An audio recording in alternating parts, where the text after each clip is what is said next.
আমি তার প্রায় সব বিষয়েই জানি। আমরা বেশিরভাগ সময়ে একসাথে থাকি। আমি ১৩ বছর আগে তাকে যেমন দেখেছিলাম এখনও সে একই রকম আছে। আমাদের দারুণ একটি পরিবার আছে, আলহামদুলিল্লাহ। দয়া করে এসব গুজব বন্ধ করুন। সামাজিক যোগাযোগ মাধ্যমে সবসময় যা দেখেন তা বিশ্বাস করবেন না। কিছু অংশ কেটে এটা তৈরি করা হয়েছে। পুরো কাহিনী এখানে নেই। যারা এগুলো করেছেন তাদের বলতে চাই, এগুলো করে আপনাদের কোনো লাভ হবে না। আমি আমার ব্যক্তিগত জীবন নিয়ে কথা বলতে চাই না। আমি চুপ থাকতে চেয়েছিলাম, তবে এত কল আর মেসেজের কারণে বাধ্য হয়ে বিষয়টি পরিষ্কার করলাম। সে এখন ব্যস্ত পাকিস্তান সিরিজ নিয়ে, আর আমি পরিবার নিয়ে ব্যস্ত। আমরা একটি পরিবার হিসেবেই থাকবো ইনশাআল্লাহ।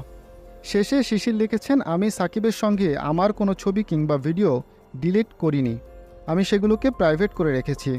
ছবি কিংবা পোস্ট কোনো সম্পর্ককে বিচার করে না।